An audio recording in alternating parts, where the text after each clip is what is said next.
Hello, everyone, and welcome back to another election prediction. Now, a lot has happened since I last made one of these videos.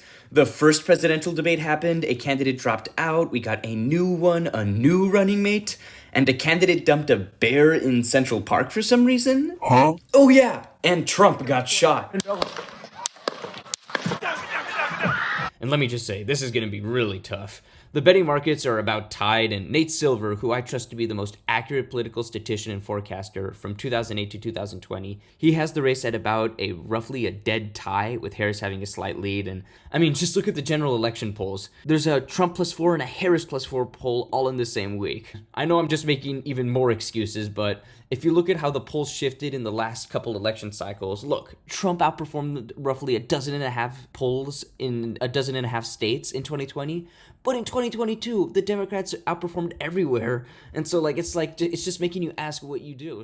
And since there's so much confusion on Twitter about whether or not certain polls are legitimate or fake, at some level, I'm going to have to use my own intuition as I make this prediction. So I hope you guys understand. Anyways, if you look at my map, I basically have all the safe states laid out. And I mean, you can argue about the margins I put in, but roughly this is how the country's going to play out come this November, except for the swing states. So first, let's go with the states I'm really confident about. And the first one is North Carolina. So while an A+ poll had North Carolina going to Kamala actually by around 2 points, the reality is that North Carolina's been one of the most consistently Republican states in the polls we've seen this cycle, whether Kamala was the nominee or Biden was the nominee. So I'm still going to give it to Trump, but maybe it could be closer, or maybe it could flip, unlike what I think. Next, we have Georgia, and I expect Trump to also take Georgia by around a point.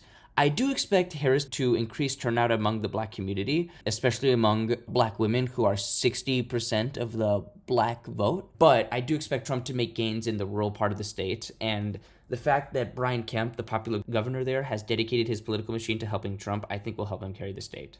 Next is Michigan, and I expect Michigan to go to Harris by around 2 points because she has been leading in the polls there consistently ever since she became the nominee against Trump. If we just look at the polls between her and Trump there, she's leaning at by around 2 percentage points, which again, I feel is accurate, and I'll put that down there. Next, we have Nevada, and I expect Trump to take Nevada by around 2 points, although polling's been really weird there, so it could be anything, but I expect Trump to take it because it's been the most consistent state within polling, whether Biden or Kamala was the nominee. Next, we have Arizona, and I expect Harris to take Arizona by around a point, maybe a little less. And the reason I say that is because while it has been one of the more Trump-leading swing states, the reality is that because abortion is going to be on the ballot there, I think that's going to drive up left-wing turnout as it did in states such as Kansas and Michigan. And I think that's going to help her win the state over Trump, who might scare many moderates in this swing state because he was the one who appointed the judges who overturned Roe v. Wade.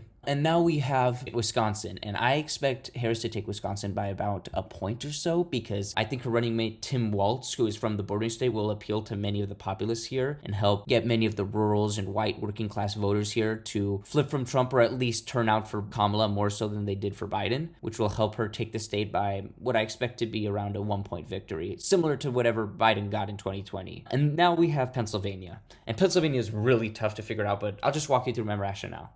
So initially, I had Kamala winning Pennsylvania because of actually Trump's VP choice, J.D. Vance. Now, J.D. Vance is a historically unpopular pick, with him being massively and historically unpopular as a VP candidate, while Tim Walz, his VP opponent, has been historically popular compared to him. And I thought that would help Harris take Pennsylvania because being from Ohio, J.D. Vance is very well known amongst the community here in this Midwestern area. But then I went to the polls from Pennsylvania and I saw that Trump was leading in the last 3 polls. And while 3 is not a lot, when I went on Twitter or X and saw that he was leading in yet another poll, a 4th poll, I feel like that's too much to ignore, and I think by the narrowest of margins, by, dare I say, 1 vote, I think Trump barely takes the state of Pennsylvania and thus wins the election. So there you have it. There's my prediction for the presidential election as of August 20th, and I have Trump winning 276 to Harris's 262, and thank you guys so much for watching. I shall see you guys later.